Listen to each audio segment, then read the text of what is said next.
Hello दोस्तों, आज हम बीजगणित की सामान्य जानकारी देने जा रहे हैं जो आपके लिए बहुत ही हेल्पफुल होगी। इसमें हम आपको बताएंगे कि चार राशियाँ क्या होती हैं और अचार राशियाँ क्या होती हैं। तो चार राशियाँ उनको हम कहते हैं जैसे ए बी सी डी, यानी कहाँ तक, जेड तक, ठीक है। और अगला ये अचार राशियाँ होती हैं यानी संख्याएं 1 2 3 अंशों अनंत तक। इसमें जो इसका जोड़ और घटाव क्या होता है, इसको कैसे जोड़ा और घटाया जाता है, तो इसमें हम देखते हैं जोड़ या घटाव। तो जोड़ और घटाव जानने के लिए हम सबसे पहले हम जानेंगे इसके सजाती पद क्या होते हैं। तो सजाती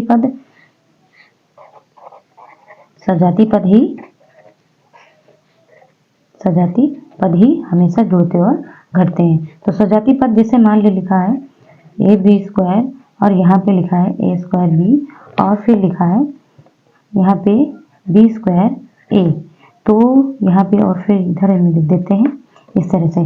तो अगर इसमें पूछा जाए कि जो सजाती पद हैं वो कौन कौन से हैं, तो इसमें इसका सजाती पद हम कैसे निकालेंगे कि जो इस तरह से जो पद होते हैं तो उनमें क्या हो, जो पद है यानी ए और बी, ए बी तो सब में है खैर, लेकिन उसके जो घात है, पहली चीज तो पद समान होने चाहिए। दूसरी चीज होती है कि उनकी जो घात है वो भी सेम होनी चाहिए। अगर पद इधर यानी आगे या पीछे जो भी है, अगले पद में या दूसरे पद में अगर लिखा है तो उससे कोई फर्क नहीं पड़ता। जैसे इसमें हम देखते हैं ए बी स्क्वायर, यहाँ पे ए की घात 1 है, बी की घात 2 है। इसमें देखेंगे कि ए की घात 2 है और बी की घात 1 है, तो ये इसका जो है सजाती पद नहीं होगा। यहाँ पे हम देखेंगे तो बी की घात 2 है और ए की घात ए है, इसका मतलब ये वाला इसका सजाती पद हो जाएगा। इसमें क्या है कि इसका जो है ए की घात 2 है और यहाँ पे भी ए की घात कितनी है, 2 है, तो इसका सजाती पद ये हो जाएगा और इसका सजाती पद ये हो जाएगा। ये आपस में सजाती पद हो जाएंगे। अगर इनको जोड़ना हो तो क्या हो जाएगा, इस तरह से कहा जाए कि सजाती पदों को जोड़िए इस तरह से, तो ये आपस में जुड़ जाएंगे और इधर क्या हो जाएगा, ये आपस में जुड़ जाएंगे ये वाले। तो ए स्क्वायर बी प्लस बी ए स्क्वायर इस तरह से जुड़ जाएंगे। तो इसको क्या लिख सकते हैं, यहाँ पे ये घात नहीं जुड़ेंगी बल्कि क्या जुड़ेगा, यहाँ पे लिखा कुछ नहीं है तो यहाँ कितना माना जाता है, 1 माना जाता है।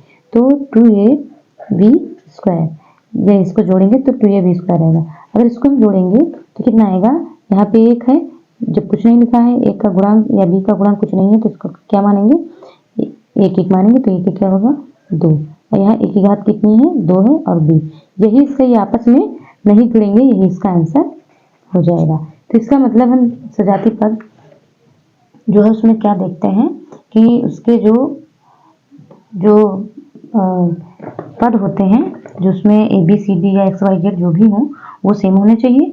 दूसरी चीज ये देखते हैं कि उसकी जो घात है वो भी सेम होनी चाहिए। अगर पद आगे पीछे मतलब उसका जो क्रम है वो अगर उल्टा है सीधा है तो उससे कोई फर्क नहीं पड़ता। और अगर इस तरह से कोई पद लिखा है A B square C plus इस तरह से 5a स्क्वायर बी सी और 6b ए या ए स्क्वायर, इसे फिर से ले लेते हैं ए स्क्वायर बी सी, तो अगर जो ये गुणांक है अगर ये भी कम ज़्यादा है तो इस पर फर्क नहीं पड़ेगा, यही सीधे जुड़ जाएगा। कितना आएगा 11 ए स्क्वायर बी सी।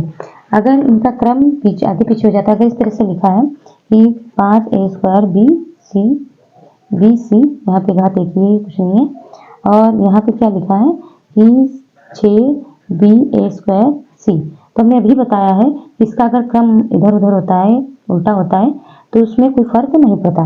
इस तरह से क्या होना चाहिए कि उसमें जो पद है ए बी सी वो बराबर होनी चाहिए, इसमें भी ए बी सी है, और उनकी जो घात है वो हो चाहे जिस क्रम में, उनका क्रम गुणे में ही हो चाहे जिस क्रम में, लेकिन जो उनके घात है वो सेम होनी चाहिए और उनके पद भी सेम होने चाहिए, तो वो आपस में जुड़ जाते हैं। यहाँ पे अगर माइनस होगा तो घट जाएंगे, अगर प्लस होगा तो जुड़ जाएंगे। तो कितना आएगा 11a स्क्वायर बी सी, यही आपका इसमें आंसर हो जाएगा।